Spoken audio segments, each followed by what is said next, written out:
Hello and welcome to Scilence, a podcast where women get really honest about surviving and thriving in what often feels like a man's world. My guests are wonder women from the fields of science, technology, engineering and mathematics, or STEM, where inclusivity and diversity can be a real problem. I know this only too well as a female Southeast Asian mechanical engineer. I'm kind of a minority within a minority. I'm Dr. Shini Somara, an engineer turned broadcaster. Throughout my career, I've worked on and reported on some cutting-edge technology and innovation. And through my TV work, I've met some incredibly inspiring women from a diverse range of STEM fields. Talking to these exceptional ladies has often left me feeling empowered, hopeful, and excited about life. I believe Scilence will enrich you too. Every week, a woman in STEM shares her unique experiences with absolutely no pressure in having to promote her accomplishments or guard her impressive reputation. Because I've come to realise that everyone is just way more open and relaxed when they're anonymous. So I deliberately disguise my guest voices so that we're just connecting as human beings rather than human doings. It's my hope that you really relate to what we chat about today. If so, please do subscribe to Scilence and maybe even rate and review the show. I'd love to have your feedback. This week, my guest is in the field of data fragmentation. Hi. Hi. Thank you so much for coming on the show. No worries. How are you? I'm good. How are you? Yeah, good. I must admit, I don't know what data fragmentation means, so you're going to have to talk me through it. What Sure. exactly is it that you do? Sure. So many people understand in different ways. So my explanation can be different. So basically, for us, we are tech software and consulting company. I founded this company 4.5 years ago, and initially it was consulting. So we were talking with different clients, and we were trying to optimize their workflows. But along the way, we discovered that the data they produce is fragmented. So by fragmentation, I mean sometimes, like for example, you have a profile of a customer, of a client, and you store part of the data about him in different database or different software, and some other bit somewhere else. And most of the times, as company grows, they don't get updated. They are not linked, so person doesn't know where to look for the freshest, the newest data. So what we are doing now with our clients is basically helping them to link the previously unrelated databases, which were structured, unstructured, and get a better business insight. So, for example, we work with a client in Dubai, which is a group of hospitality, group of hotels, and they have a big aqua park and a hotel. And you would be surprised, but they have completely different systems. So they don't talk to each other, right? So they don't know what their customer is doing in aqua park, so they don't know how to serve them better. And eventually it also adds up to work for basically staff members. So it's basically to help the companies, but also the employees, to be more effective. Right. I mean, how on earth did you get into something like that? I mean, how do you go from, what's been your journey to get there? Okay, it was crazy, probably like most of your guests. So I started. I'm not technical. I mean I can code in HTML, and I know how to tweak CSS and that kind of things. But I didn't get into deeper into coding. I graduated in business management. So it's a funny subject where you can do everything and nothing after completing it. So so I started my career in marketing. Then I moved into management consultancy, the worst period of my life, long hours and that kind of things, which entrepreneurial life is similar in a way of like working long hours, but at least you work on something which you are passionate about. And sometimes in when you work for management consultancies, you are placed in projects which you do not want to be. So I moved from so I started with marketing, then I moved into banking, but I was always passionate about technology. So I love the way what we can do with it, and it's for me it's like the most democratic environment. So everybody, like if you are creative, if you want to do something, you can find the means to do it. And how I end up doing this. So 4.5 years ago, I said, that's enough. I don't want to work for the client, for my previous employer anymore. And since I was doing already consulting, I just decided to jump into this as a business owner, as an entrepreneur. Gosh, I mean, didn't you find that transition going from corporate to freelance terrifying, especially as a woman? Yeah, in a way. Yes, it doesn't. Let's be honest, it doesn't help, especially if you are young. And for some markets or industries like fintech, for example, it's a disadvantage. So yeah, I had like many stories. I don't know if I should share them here, but it took me a while to to build my reputation, to to prove to people and well established companies that I am reliable. I can do a great job. But yes, it was very, very hard to start. Mm. And why did you decide that it was worth going freelance and facing those challenges? Like, were there Sure. certain lifestyle choices So you life, needed to make? yeah, yeah. So lifestyle was one of the reasons I decided to jump into it. But probably the companies I worked for and the way they were managed helped me to make faster decision, because I really don't like micromanaging, and my bosses were exactly this. So it was just killing my creativity, and I wanted to do much more, and I wanted to do it on my terms, in my time. And and and I just always felt like I'm more productive when I work in my time, my schedule. So I couldn't get it there. I know that there are some companies. I see many companies who are doing great job in helping their employees to progress, to build their careers. But I just didn't. For some reason, I just ended up in the wrong environment. So that was just catalyst to this Mm. decision. So was it purely professional that you made the jump, or were there more personal reasons? So yeah, so that's also the case with women in tech. So as you know, one of the problems we are still, as women, we still unfortunately are facing is the pay, right?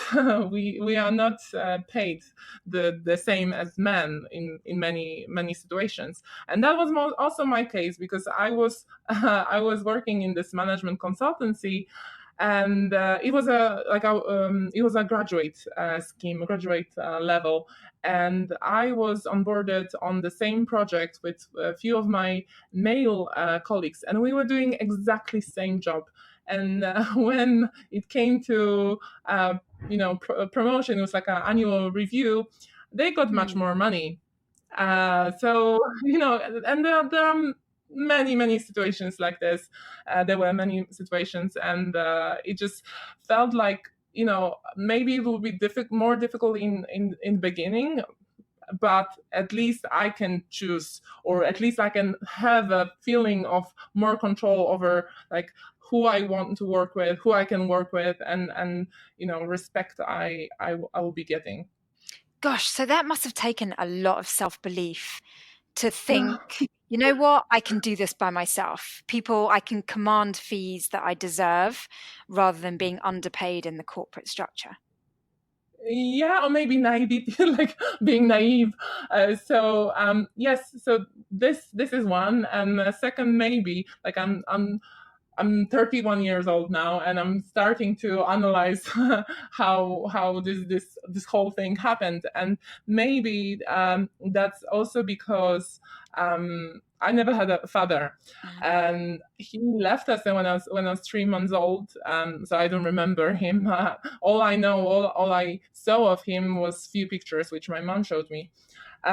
So maybe this is some kind of inner need of proving myself that I can be somebody, like proving myself and to the world that I can be somebody. Look at me. So like since I remember, since people know me, I'm very. I hope I can be seen like the person who is very ambitious and persistent. And yeah, I'm just trying to apply this to business and do some good things. Gosh, so I can totally relate to that drive, that driving force of Yeah, wanting to prove yourself and be yeah, something and make something of your life. Um, yeah. what have you had to teach yourself in order to realize that ambition? Oh, I make lots of mistakes. I think everybody's journey is different. And, I was trying initially, I was trying to go by the book, and I wanted to fit in. So I wanted to, I was reading lots of biographies, and I was watching like interviews, podcasts, but everybody's story is different. And yeah, and you just have to fail many times until you figure it out. So I don't have any like advice to give. It's just I know that if you want something, it will happen. It will just take much more time than you think, than you hope, but it will happen. But how many mistakes have you made in 31 years? I mean, you know, for Oh. someone that started a business 4.5 years ago, you haven't really. No, no, no, no, no. Yeah, so no, this business, but I started my first business when I was at uni. It was a total failure as well. So I was, yeah, so I started studying in Poland, where I'm from, and then I moved to London to continue my university, and then I wanted to create something like a also already like tech software company, and like a platform like a LinkedIn for PR and media. So I did all the mistakes I like anyone can possibly do. So I hired, I was working full-time job, and I hired some developers and designers from abroad, because London tech talent is first of all very small and very expensive. So I was hiring people from Brazil, Ukraine, and Poland, and because I couldn't like read the technical, like I couldn't test it, and I couldn't read the code, so I didn't know if they were doing a good job, and I didn't have a like technical co-founder back then. So it was like a wrong circle. Like I kept it for 2 years. I kept spending money into this. Obviously, like I was trying to find the co-founder, but the technical co-founder, but it's rather tricky. So I don't recommend like the platforms where you match with different people. And yeah, and it was a learning curve, learning like there were like lots of good lessons from it, but at the time I should have like closed it earlier. But yeah, that was one of the mistake I've done. It just like I kept it for too long because it was my baby, as you Mm. can, as lots of people call them, their businesses. So how did you not get demotivated by its failure? What kept you going? So yeah, so I did. I did, and I went back to the corporate world. Also Ah. because I was out of money, but then I just couldn't take it. So as I told you before, I also, for some reason, the company didn't like, when the vision they sold me on the interview was different from what I was doing eventually. Mhm. So as soon as I had like better um, understanding of what their clients need as well. Like I didn't go on to start the company like to be the like, direct competition to the company I was working for, but I understood how the business works and how the problems with the data are present everywhere. Mm.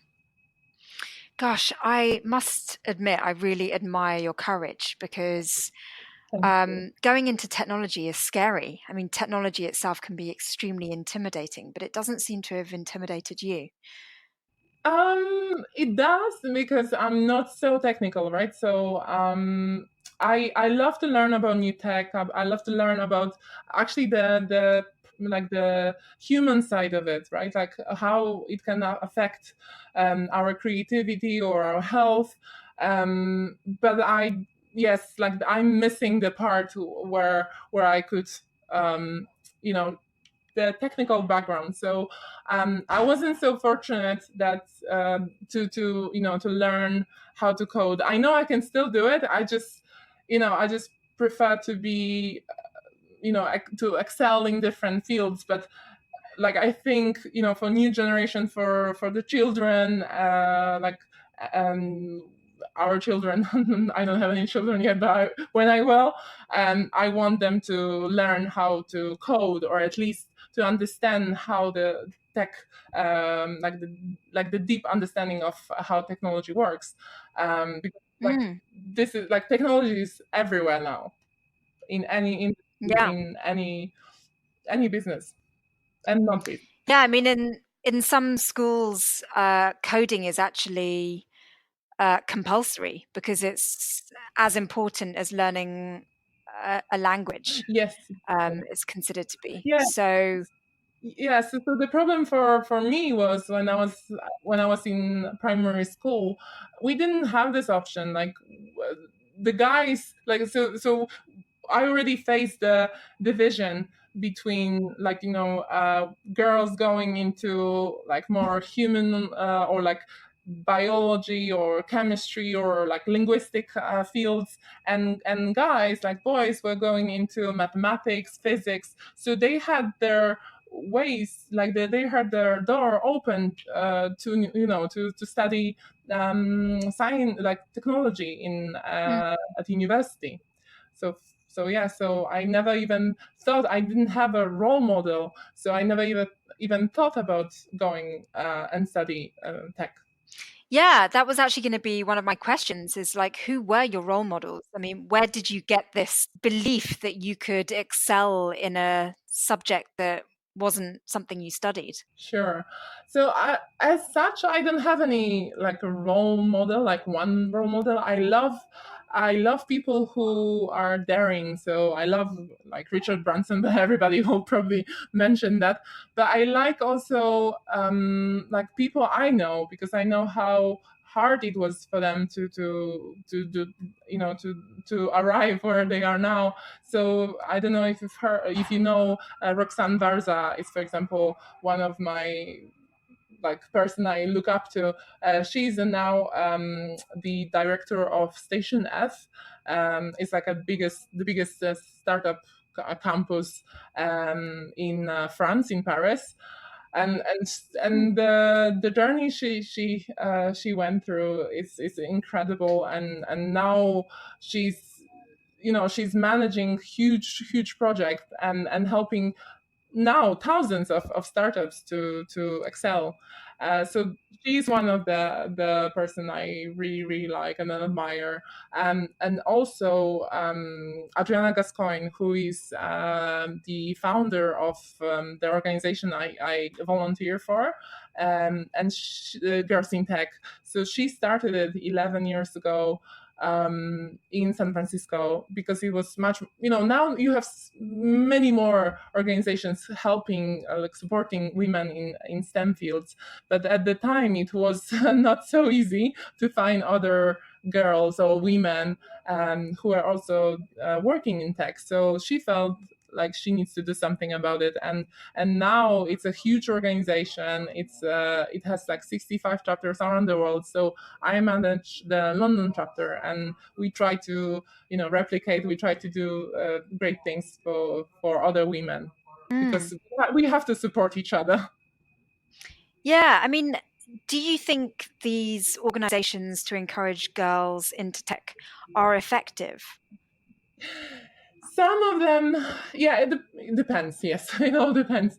So for us, we don't want to, like, already the title is causing a bit of a problem, because at some on one side, it's on one hand it's helping other like women to spot, like, okay, this is organization, this is a place, community for me. I'm interested in tech, I can join. But at the same time, it scares off guys, and this is what's like big part of our like the things we do and promote, is that we want guys, we want men to help and advocate for other women, because we cannot alienate ourselves, we cannot like silo the communities, because we work together, and there are many models, like male role models, which are great and Yeah, support women. because I think role models can be male as well as female. Yeah, But definitely. it's about sort of assertiveness and self-belief that we need guidance Yeah, with. Have you always been yeah. very confident and kind of self-assured, or Mhm. has that been a process as well? Mhm. Let's say so. So I remember when. So I was like very, very. I don't know, like 5 or 6 years old, and uh, and I was. It was like a singing competition in when. So yeah, it was primary school. So I was supposed to sing with my friend in front of the whole school, and on, like, we were preparing, we were getting excited, the you could win, I don't know, like some pencils or something very A big stupid, deal. but for Yeah. kids it's so very exciting. So yeah, big deal. Yeah, it's because you get diploma and you can show to others. So I was like meeting with this friend, and we were practicing.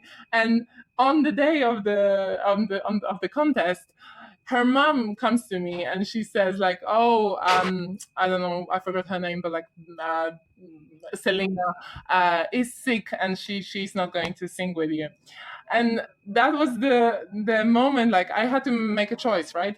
And I Mm. chose not to perform, and I regretted it. I still remember, and I still feel like, damn. And the person who won, they were not even good. So so it was just like, oh, I cannot do it, like, I have to try at least. Mm. And what did that teach you?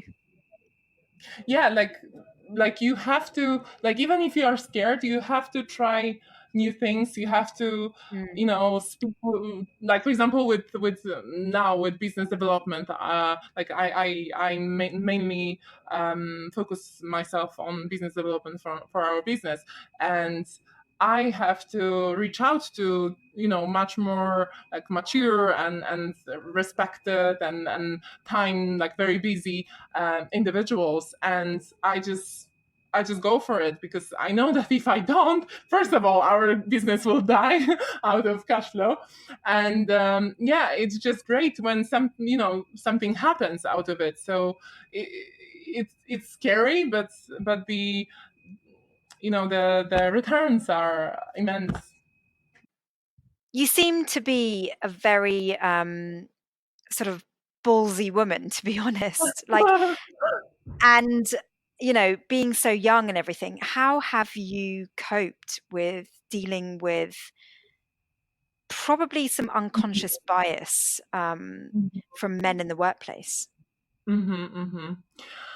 Oh well, so first of all, I'm not young. I feel old, and I always compare myself to people my age or earlier, like even younger, and I see so many examples who are like who have achieved much more. But anyway, going back to your question, so it's a tricky question. So I experienced many times, not many times, like few times, like very uh, ugly sexual harassment type of situations, and at some like on one hand you have to ignore it if it's not like directly like a danger to Mm. you, like you should just, I guess, ignore it. um, but on the other hand, like you have to you have to like speak with other women and try to like join that kind of organizations like ours, like Girls in Tech, who can speak up and prevent that kind of things from happening. Although, yeah, it's just difficult. So I lost lots of time on situations which didn't lead to any, like, business deal, because the guy was thinking in different terms than I was. mm, but what can you do with it? I don't know. It's like if you know the way to avoid it, or to like do something about it, just let me know. Yeah, no, I mean, you know, often you're right. It is just better to not speak up. And speaking up can make you unpopular, and we're all just striving to fit in, aren't we, generally? And so it can be really difficult. Yeah, Um, yeah. but at the same time, I think the more we speak up, the more it gives permission for other women to speak up. But so have you always been in environments where you do have women to speak to? No, no. So that's like fairly new thing. It's 4.5 years, like more or less like when I started this company. Before that, I was I was on my own. I was like I majority of my friends are men, so in a way, like I feel comfortable around them, and I think I learned how to deal with them on a business level as well, on like with men. But it can get Yeah, tricky because sometimes, like, you want to be. It's just like it can be just smile, and the person can take it yeah, totally. the wrong way. Um, yeah, so it's, yeah, like, at the same time I don't want to pretend to be someone who I'm not, because I'm very open. I'm smiling. I'm making I make jokes with everyone, obviously when it's appropriate. So I try to connect on like deeper level. Yeah, but there are some people who take it the wrong way. Yeah, I think for me, it's definitely been a journey in learning how to deal with the dynamic between men and women. And I think what I've faced is Yeah, that when you're in an industry where there aren't many women, you don't quite know how to carry yourself, yeah, because, you end up sticking yeah, out like a sore thumb. Um, but it's yeah, really yeah, yeah, taught yeah. me like how to have boundaries. Um, and Hmm. I think it's been a Hmm. worthwhile learning curve to really learn how to deal with men. But what I find interesting about working with men is that Hmm. often they're probably a little bit more scared of us than we are of them. Yeah. What's been your experience with that? Yeah. Yeah, yeah, it's true. Yeah, it's just there are many more of them, so they can run to their friend. No, but yeah, you're right. But yeah, like, we have to fight for our rights, and we have to create like a safe environment where we can raise our concerns, and do not be like not being like looked the wrong way, or just treat it fairly. Yeah. I mean, all these organizations that exist to support Yeah. women in tech, like, are they, do they actually, what's their remit? I mean, are they there to support women, or, I mean, what do you think they're achieving? Mm-hmm. Okay, so first of all, it's great to find other people like you who are facing the same problems as you, because for example, in entrepreneurial, like when you are an entrepreneur, right? So you don't know if if you are doing the right thing, if there is no such thing as a overnight success, and media is kind of portraying it differently, than the reality is. So you just want to find the person who can tell you, okay, it's okay, like keep on going, if it's the right idea, not like a Uber for dog sitting or something. Anyway, so it's in this context, Girls in Tech and other organizations like ours is beneficial, because you can find other women and men who are working in tech, who are like facing the same problems.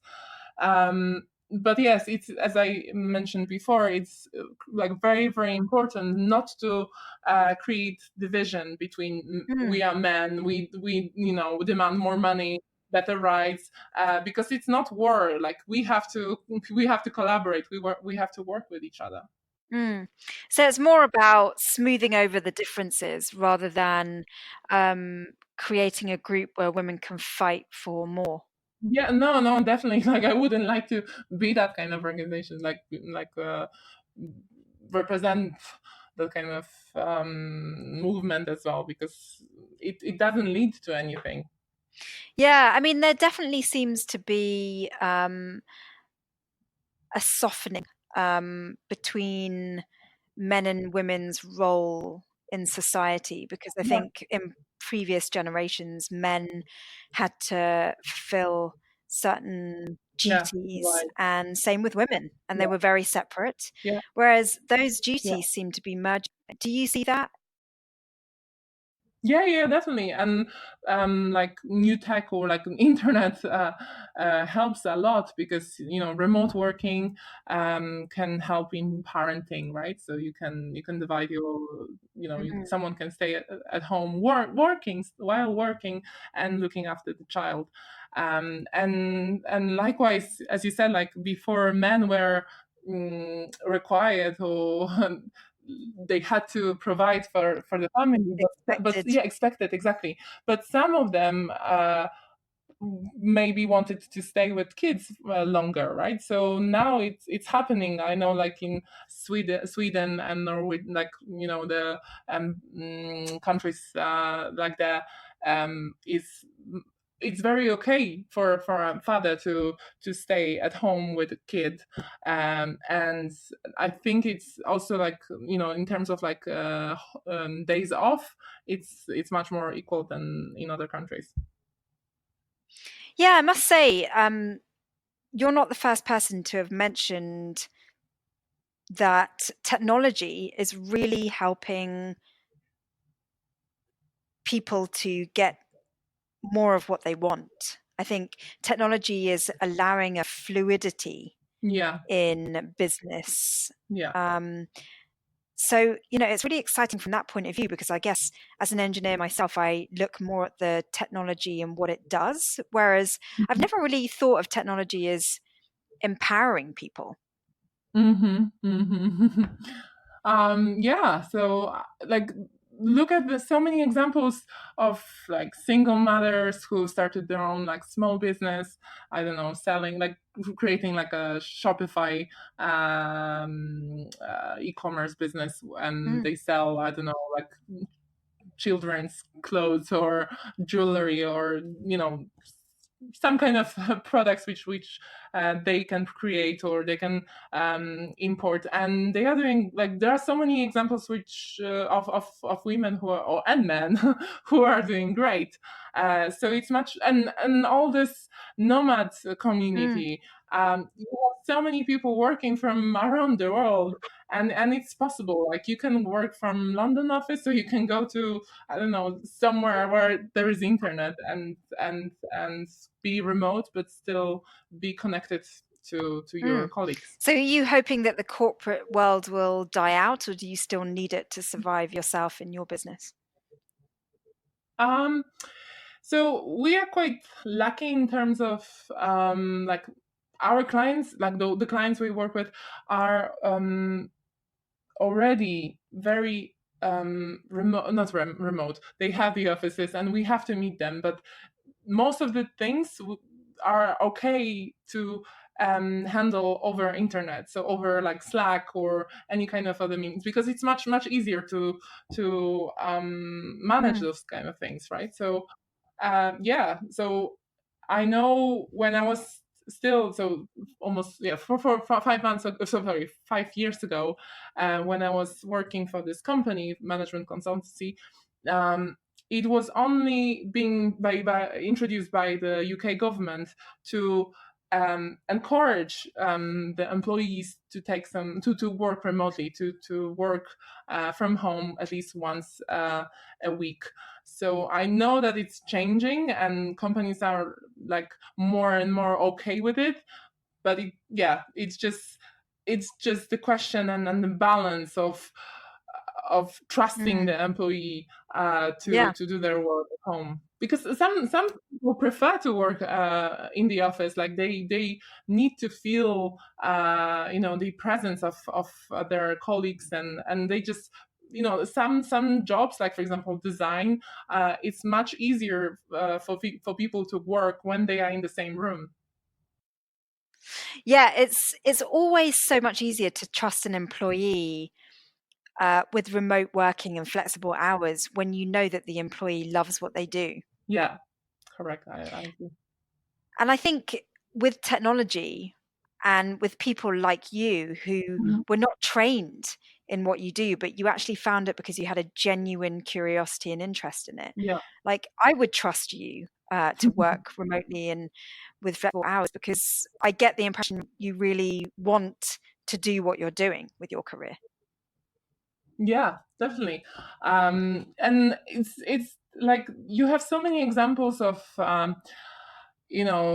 software engineers who are like generally sharing their insights over GitHub, or like lots of examples where companies are actively seeking that kind of people who, that they have the leverage to bring to the table that, their knowledge, and at the same time, like, it doesn't matter where they perform their work from. So it's all about, your skills and your unique unique view on challenges which company is facing. So when you made the switch from a corporate lifestyle to one of an entrepreneur, were you thinking about children and family and all those kinds of aspects of being a woman? Yeah. Yeah. So one thing was the pay. Like, when I was moving into being my own boss, it was like, I want to be able to choose the rates and projects I want to work for, and at the same time, obviously, it came with time flexibility. So I didn't feel like, when I was working in corporate, and I saw my friends as well. Many of my friends also still work in corporate. I just felt like it's in a way miserable life, because you wake up early, you go to sleep, you go to work, you come back, you go to sleep, and you just keep and like repeat the thing, and you just wait for the Yeah. week. And I just I couldn't imagine myself like building a family and spending time with my family and friends, for example, like in my country, right? So now I can do it. I can work, I can fly, I can work there the same way I work here, and still spend time with my mom Mm. and my friends. So when I was working for somebody else, for corporate, for in the corporate environment, it was much more difficult because you know, it's a hugely complex machine, and it's very difficult to get out of the meetings which are put into your calendar, and most of them are, I find, pointless. Yeah, I mean, I must admit, well, most people are in the corporate structure, aren't they? Yeah, And I think there are pluses and minuses to both. yeah, I mean, definitely, definitely. I certainly have experienced both, and what I feel is that whilst on the one hand you have a lot of freedom as an entrepreneur, Yeah, it's also yeah. um, very unstable and insecure. True. Yes, correct. Yeah, it's I had many ups and downs, and I was questioning why am I doing it? Why am I not create like, progressing with my career and building my credit score? Mhm. And yeah, and definitely when you work in a company, especially like well established, reputable company, you are on bandwagon. You can, like, when you talk about what you do, you talk about like we as a company. So you stick the name of the company to yourself, like to your CV, to your profile. While when you are an entrepreneur, you are like the blank card. What's the name? Carta blanca. Oh, I forgot the Latin word. And you have to create your reputation, your profile, your brand. So Mm, so it takes much more to get where you could be, with your, while working in a corporation, right? So you can, when you are working in a corporate, like in a company, right, in general, you can be put in a deep water straight away, like in a big project, but you are only like a small puzzle into this. While mm. when you are working for yourself, or creating like a company, then you have much more things to juggle and control, which is fun. But sometimes, as you mentioned, is also scary, because when the client doesn't pay, it can mean that the end to your entrepreneurial journey. Yeah, but it sounds like you felt like it's been worth it. Is that right? Yeah, I'm at the point where I'm like very comfortable, and I learned sometimes through mistakes, but they were funny mistakes. I learned my worth, mm, and I can comfortably say that I love it. Now I love it, but there were times where I hated it. Mm. So what's your plan then going forward? Mhm. What what are you striving for next? Okay. Whew. So big stuff. So with my company, we are, as I told you, like we are creating. We've been doing like a consulting, and we were doing like custom projects, but now we are building this. Yeah, you cannot call it like one fit all, but like a product where we will be selling on a much bigger scale and much easier than we are doing Mm. now. So that's from the professional Yeah. life.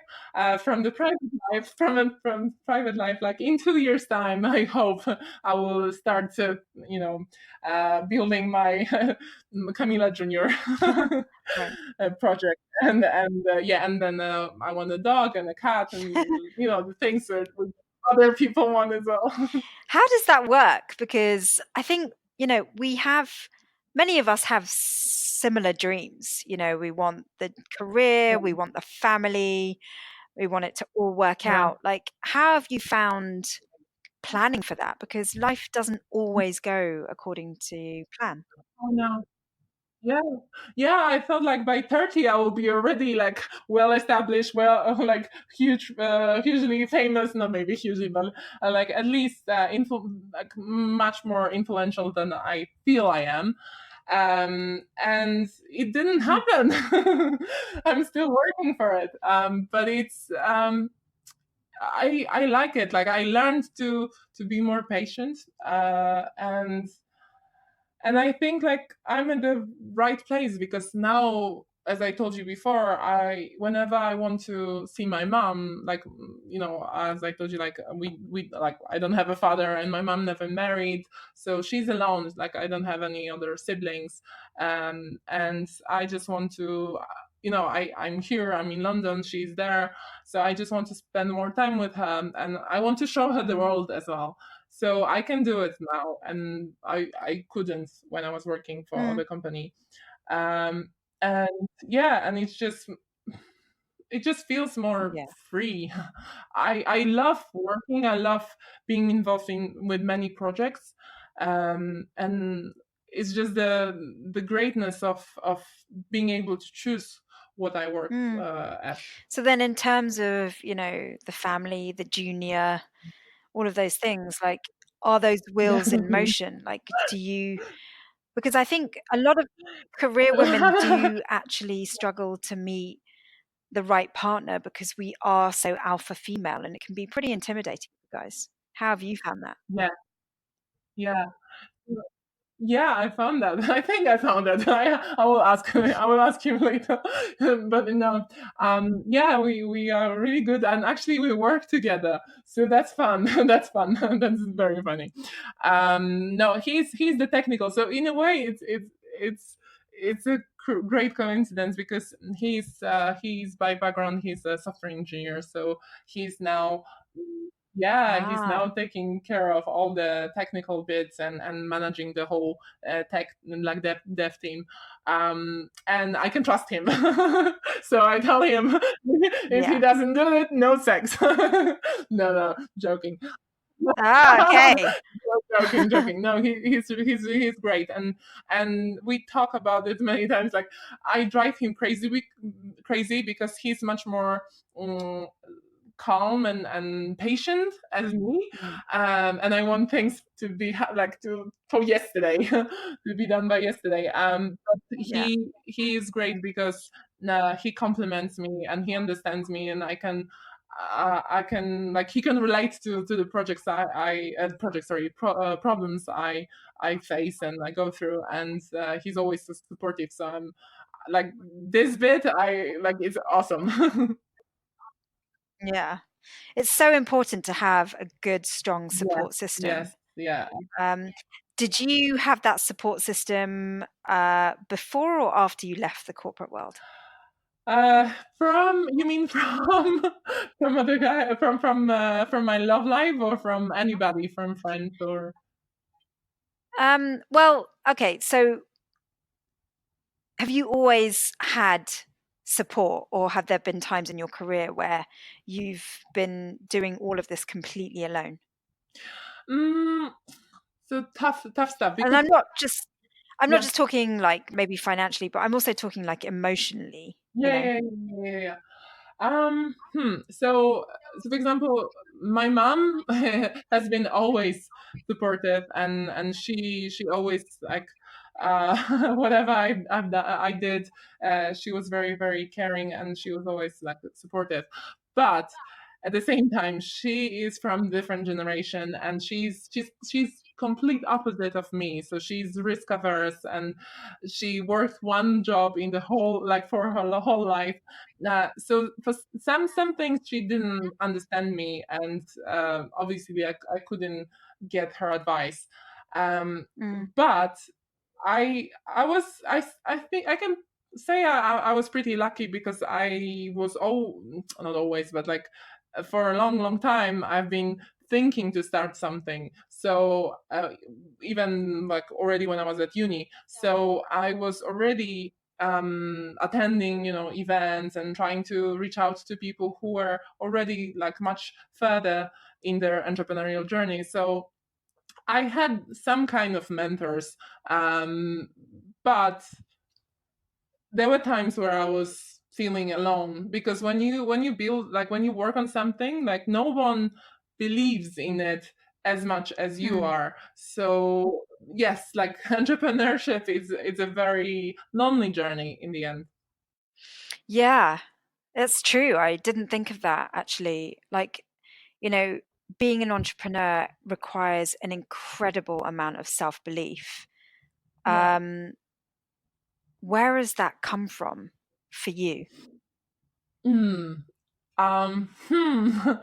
Maybe because I just feel I would be a very shitty employee, so I wouldn't survive if I didn't start my company. Right. Uh, It's kind of like there was I no think other option. You had already no other tried it. option, really, really, really. I think so. And also, what I told you before, like it maybe like I don't know. Maybe I would have to go to some psychologist to understand the inner need and drives. But I think it can be related to not having a father and like learning the whole system, because I never had, for example, like male and female model at my home, so I had to go through all the mistakes girls do. um but in the end I've made it. No, you cannot say it, but yeah, like for now I'm very Yeah. happy. You never know what future brings, but it's great. Do you think it is possible for women to have it all? No. No, I think there are always sacrifices, like you have to choose, and it's okay, it's okay not to have it all. But you have to understand what's really really important Mm, for you. So at the point where you will decide to have a child and focus yourself on family, then obviously your career will hurt mm. a bit. um, so it's okay. Yeah. It's I life, mean, I I must think. say, out of all the women that I have interviewed, you're setting yourself up Mhm. to have it all because, to branch off and build a business at this stage in your life, and then, given maybe a few more years, you'll then be able to have children. I mean, the timeline of your choices is really great, um, towards achieving having it all. So I'm surprised that you don't think it's possible. Yeah, okay, in a way. Like, so my plan is, so when I decide to have children, so Right. my partner will take over, and while I'll be at home for some time, I will be raising the children, and then we will switch. So yeah, I don't think like life works that way, and mm, I guess I will have to choose between some things. But at this moment, I'm happy with doing what I'm doing. What life brings, I don't know. Mm. So I guess when I asked the question, do you think it's possible for women to have it all, you were answering as an individual, Yeah. as in you doing Yes. everything. Sorry. Yes. Yes. Yeah. I don't know. Do you know anyone who has it all, but like really has it all? Because it's one thing to see profile of well achieved people in media, and then talking with them. Most of the times, you can find out there are some cracks. Yeah, well, it's actually a deeply fascinating question because I've never believed that a woman can have it all without assistance. So, I mean, to make a Yeah, baby requires a exactly. man. Yeah, Um, exactly. but I mean, technology is such that we don't even need that these days. I mean, if you're willing to have a child on your own and go to a sperm bank, you could actually True, raise a true, child true, on your own. So it's really interesting that you answer the question as you speaking from an individual standpoint, because, yeah, in that true. sense, yeah, it's absolutely not possible to have it all by yourself. But um, Mhm. it kind of suggests that you do put pressure on yourself to really try and do as much as you can on your own. And I think that's very typical Yeah, of women in technology. yeah, unfortunately. And my partner sometimes hates me for this because I even, but I think it's just like something which I took over from my mom. Like she always Right. wanted to um, help me, and I didn't want that help, so I wanted to do everything on my own.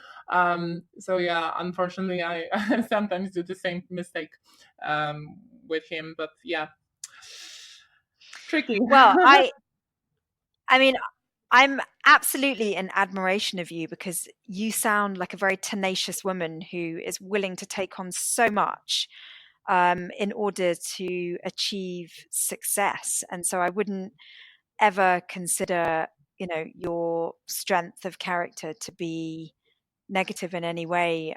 If anything, I hope that you do give yourself time to sort of look at everything you've achieved and sort of congratulate yourself and have some uh, appreciation for what you have accomplished so far. Thank you. Yeah, I'm still learning to do that, but I'm very, very yeah, critical towards myself. But it's bad, and lots of women do that, and I know that. And my partner is, he's always reminding me that I'm awesome, and I should be, I should be grateful, and I should be like feeling happy, but for some reason I always I have this I can't get no satisfaction. Only in a work life. Well, I must say that he's lucky to have met you because you sound like an absolutely incredible woman. Thank you so much for your words of inspiration and wisdom. I don't think you're even aware of just how much your words are loaded with a lot of lessons and experience that we can all gain from. So thank you so much for coming on the show. Thank you so much, Shingy. That's it from my STEM guest this week. Wow, what an incredibly tenacious woman who, for someone so young, just 31 years old, really has a level of self-acceptance and self-respect and self-belief that I think a lot of us spend a lifetime trying to accumulate. I've been thoroughly inspired this week with my guest. I hope you have too. Thank you so much for listening. Don't forget to rate and review the show, and catch you next week on Scilence.